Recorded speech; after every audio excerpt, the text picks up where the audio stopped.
March in 2017 when Yogi Adityanath took oath. During February and March, I was going around of UP publicizing my previous book in Hindi, Uttar Pradesh Vikas Ki Pratikshama, as you told in my bio. And I got the chance to listen to him firsthand many a times in many rallies. I've seen his rallies are very well attended, like almost like of Mr. Modi, even in smaller areas. And in a true democracy, I normally measure everything with the popularity you have. And then I started researching about it, and I went to Uttarakhand, where he's born and brought up for around 15, 20 days, lived in Gorakhpur, talked to his fans, his detractors. And I got a very different Yogi Adityanath. Because when my team researched, they gave me some 300 articles, national, international, after he becoming chief minister, before he becoming chief minister. 99% was negative. My query was, and with this query I went to feel that how can someone who is so popular, who has become 5-time Lok Sabha MP, winning election with exponential margins, how can everything about him be negative, right? With this query, I went in the field, and what I found is very, very different, which I documented in my book. And to my mind, I represent Yogi in my book with these 4 ideas. And I'll narrate those few. It'll take 3-4 minutes. First thing, he's 44 years old. Now he's 45. When I wrote the book a year back, he was 44. And for some reason, we never heard a title, a young chief minister. For some reason, the saffron robe or whatever construct around in the media. As Abhay said, he used to hate Modi because of the perception he had through media or whatever he read, right? That's our window to a politician or to a leader. So he's a young politician. For some reason, let's say someone like Rahul Gandhi is young in 47, 48. Akhilesh was young but in 40, but Yogi Adityanath was not young in 44, 45. That's one. Second thing, he's a parliamentarian from last 5 years. He's winning 5 Lok Sabha election with exponential margins.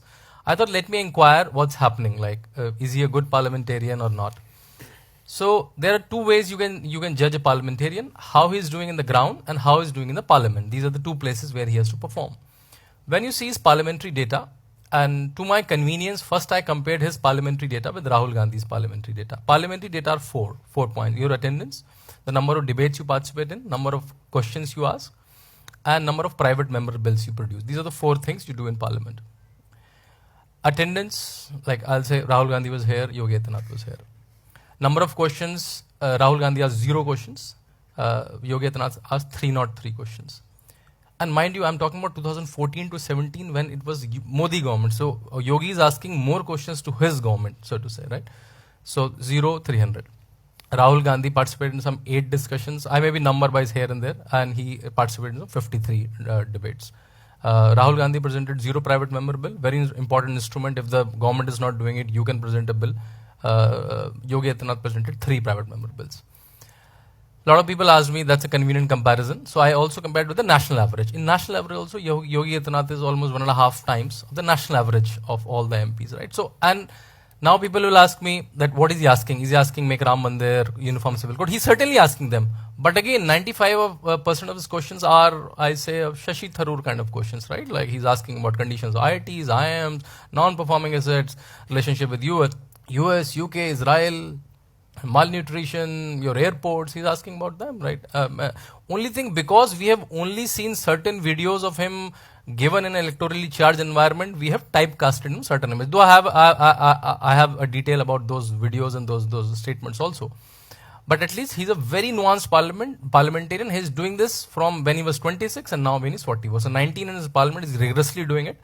And because of him, a lot of things have come to Gorakhpur. AIMS is coming to Gorakhpur, new fertilizer factory started in Gorakhpur. And so that's one. That's his performance in the parliament. Now coming to his constituency, which is Gorakhpur, which is winning from last 5 times. What is he doing there? So he has a very interesting routine. In the morning, he gets up at, in fact, there's a joke when he became, who gets up early, Modi or Yogi? It's 4 or 5, right? So that's kind of disciplined life they live. So he gets up at 4, he does his daily activities. It's like it's a huge mutt there, Gorakhnath mutt. He takes a huge chakkar of the whole mutt. and then he comes back, does his daily activities, comes back to the ground. Around 9:30, he sets a Janta Darbar. So when Akhilesh Yadav or Arvind Kejriwal or Nitish Kumar runs a Janta Darbar, it's become a news. And they are chief ministers, right? Yogi Adityanath is running a Janta Darbar from last 20 years without being a chief minister. 100, 200 people come to his Darbar, so to say. And they come with very normal queries. They don't come to get a petrol pump or to get a tender. They come for their scholarship, their refund, their insurance money. And that office works like a CM office. Letters, phones to DMs, phones to CDOs, and things are getting sorted there. And there visually you can see a lot of Muslims coming there. And on the question is Muslim, I'm sure you will eventually ask me. So the chief architect of the MUT is a Muslim. Half of the shops are given to Muslims. The dean of one of his colleges is Muslim. So I think because people have just painted based on some interviews he must have given or some speeches, they painted up the Muslims in Gorakhpur love him.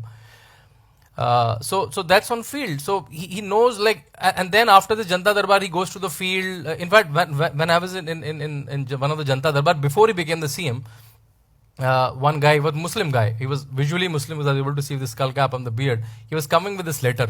So if I say this in Hindi, it'll be far more impactful. I'll translate. तो I asked him कि क्या है ये? तो he said ये बाबा की जादुई चिट्ठी है. चाहे नेताजी की सरकार हो या बहन जी की सरकार हो, डीएम काम करेगा ही करेगा. So this is a very UP coded terms. I'll tell you what does it mean. Baba means Yogi Adityanath, called Baba. Netaji means Mulayam Singh Yadav. Bahenji means Mayawati. And DM means district collector. So he said it's a magical letter from Yogi Adityanath. Even if it's a Mulayam government or even it's a Mayawati government, this letter will force the DM to act. So that's kind of clout he has because of his work in the field. Last thing, people blamed him that he's a yogi, he just know puja. Like, can he manage a state like Uttar Pradesh? Just for them, the MUT is managing some 44, 45 institutions. And these are institutions, nursing institution, medical institution, colleges, schools. And he works like a CEO. Like, I've seen he's conducting his meetings, he's signing checks, he's asking what's the performance, how many people are coming, going. And luckily he made me private to a couple of his meetings after becoming CM. I'll quote one of the meetings. It's not so confidential, so I can quote. I didn't quote that in my book though. All the ministers were sitting, all the bureaucrats were sitting after he became the chief minister. And I think one of the ministers asked that UP should have more airports. UP have hardly had 4 functioning airports, such a large state. It's the 6th most populous country in the world, if it were to be a country. So someone asked that we should have more airports. And for the next 5-6 minutes, Yogi Adityanath spoke on airports. Like what kind of tarmac, what Boeing, and what kind of signals, and everybody was like we thought like he knows only puja. But people have not realized that he's in parliament from last 20 years. He's asking various kind of questions. He have represented government of India in various countries.